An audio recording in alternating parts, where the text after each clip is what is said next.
नमस्कार प्यारे विद्यार्थियों, इंटेलेक्चुअल प्रॉपर्टी लॉ की इस वीडियो लेक्चर सीरीज में आपका स्वागत है।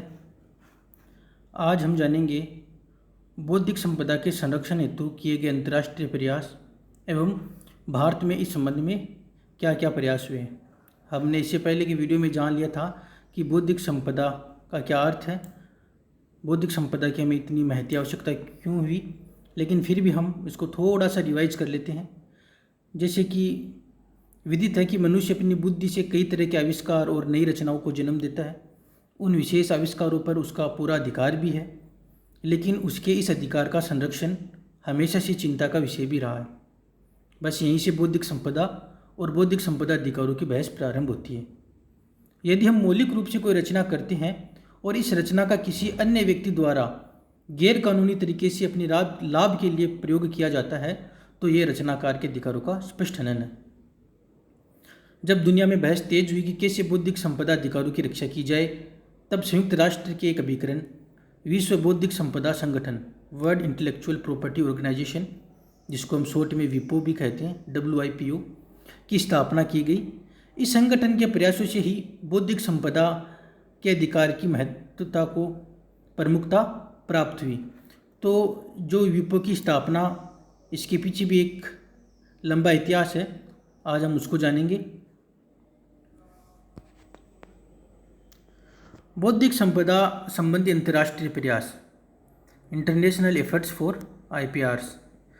19वीं सदी के 90वें दशक में दो बड़े अभिसमयों के माध्यम से बौद्धिक अधिकारों के संरक्षण के संबंध में अंतर्राष्ट्रीय कोशिशें परिलक्षित हुई, जिसमें प्रमुख है औद्योगिक संपदा के संरक्षण के लिए पेरिस अभिसमय, जो 1883 में यह अभिसमय हुआ। इसमें विभिन्न देशों में बौद्धिक कार्यों के संरक्षण के लिए पहला कदम था, जिसमें ट्रेडमार्क, औद्योगिक डिजाइन, आविष्कार के पेटेंट शामिल थे। इसके बाद साहित्यिक और कलात्मक कार्यों के संरक्षण के लिए बर्न अभिसमय 1886 ईस्वी में यह संपन्न हुआ। बर्न अभिसमय, इसमें उपन्यास, लघु कथाएँ, नाटक, गाने, संगीत, ड्राइंग, पेंटिंग, मूर्तिकला और वास्तुशिल्प कृतियाँ भी शामिल है। इसके बाद मैड्रिड समझौता हुआ था, जो 1891 में हुआ। इसमें बौद्धिक संपदा की जो फाइलिंग सेवा है वो शुरू हुई। तो कई प्रकार के परिवर्तनों से गुजरते हुए इन अभिसमयों के प्रावधान अंततः संयुक्त राष्ट्र संघ की एक एजेंसी की परिवीक्षण के प्राधिकार के अंतर्गत लाए गए, जिसकी स्थापना 14 जुलाई 1967 को स्टॉकहोम में संपन्न हुई एक संधि के परिणाम स्वरूप हुई, जिसको हमने विपो कहा। तो जो विपो की स्थापना थी, इससे पहले पेरिस और बर्न अभिसमय पर अमल करने के लिए स्विट्जरलैंड सरकार द्वारा दो सचिवालयों को मिलाकर ब्रीपी की स्थापना की। ब्रीपी, ब्यूरो इंटरनेशनल लॉक्स रीयूनियस पोर ला प्रोटेक्शन डे ला प्रोप्राइट इंटेलेक्चुअल, जिसको हम ब्रीपी के नाम से जानते हैं। जो बौद्धिक संपदा संगठन है, इसका स्थान इसी ब्रीपी ने लिया। ये जो ब्रीपी ही ये विपो बना, और UN में जो विपो वो 1976 में शामिल हुआ। इसने 1976 में एक एजेंसी के तौर पर कार्य करने लगा। तो अब हम विपो के बारे में जानते हैं।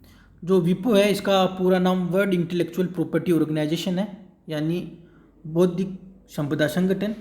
ये संयुक्त राष्ट्र संघ की एजेंसियों में से एक है। इसका गठन 1967 में रचनात्मक गतिविधियों को प्रोत्साहित करने और विश्व में बौद्धिक संपदा संरक्षण को बढ़ावा देने के लिए किया था। इसके तहत वर्तमान में 26 अंतर्राष्ट्रीय संधियां आती है। जो विपो का मुख्यालय है वो जिनेवा स्विट्जरलैंड में है, और इसी के फलस्वरूप हम 26 अप्रैल को विश्व बौद्धिक संपदा दिवस भी मनाते हैं। अभी इसमें 191 सदस्य हैं, जिसमें संयुक्त राष्ट्र के 188 सदस्य देशों के अलावा कुछ अन्य देश भी शामिल हैं।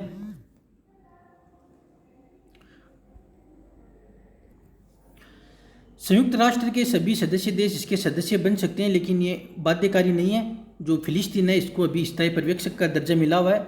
इसमें लगभग 250 NGO और कई अंतर सरकारी संगठन इसकी बैठकों में आधिकारिक पर्यवेक्षक के तौर पर शामिल होते हैं। भारत 1975 में इस विपो का सदस्य बना।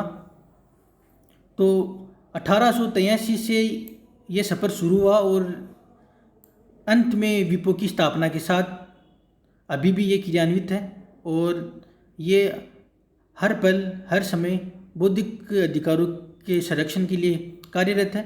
जो विपो के कार्य हैं वो है अंतर्राष्ट्रीय बौद्धिक संपदा नियमों को बनाने के लिए ये एक नीतिगत मंच का काम करता है और विभिन्न देशों की सीमाओं के पार बौद्धिक संपदा संरक्षण और विवादों को हल करने के लिए वैश्विक सेवाएं देना भी इसके कार्यों में शामिल है।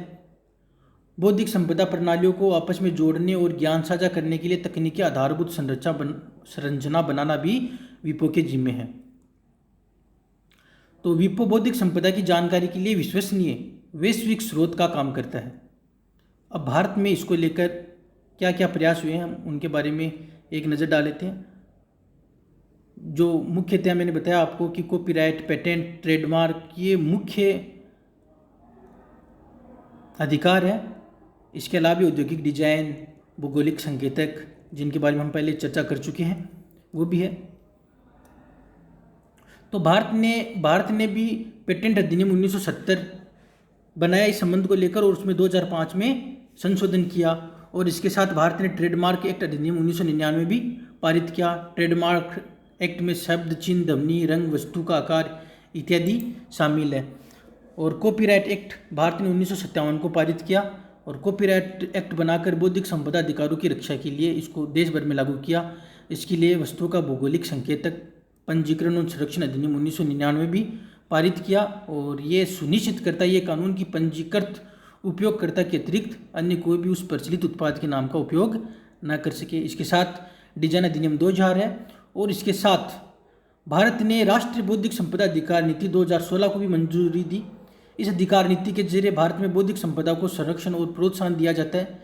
इस नीति के तहत 7 लक्ष्य निर्धारित किए हैं। वो इस प्रकार है: समाज के सभी वर्गों में बौद्धिक संपदा अधिकारों के आर्थिक, सामाजिक और सांस्कृतिक लाभों के प्रति जागरूकता पैदा करना, बौद्धिक संपदा अधिकारों के सृजन को बढ़ावा देना, मजबूत और प्रभावशाली बौद्धिक संपदा अधिकार नियमों को अपनाना ताकि बौद्धिक संपदा के हकदार को लोकहित के बीच संतुलन कायम हो सके, सेवा आधारित बौद्धिक संपदा अधिकार प्रशासन को आधुनिक और मजबूत बनाना, व्यवसायीकरण के जरिए बौद्धिक संपदा अधिकारों का मूल्य निर्धारण करना, बौद्धिक संपदा अधिकारों के उल्लंघनों का मुकाबला करने के लिए प्रवर्तन और न्यायिक व्यवस्था को मजबूत बनाना, मानव संसाधनों संस्थानों की शिक्षण, प्रशिक्षण, अनुसंधान क्षमताओं को मजबूत बनाना और बौद्धिक संपदा अधिकारों में कौशल निर्माण करना।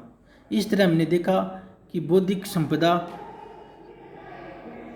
के संरक्षण में विपो की एक महत्वपूर्ण भूमिका है और भारत इसका सदस्य होने के कारण भारत ने भी अनेक कानूनों को अपने देश में लागू किया है।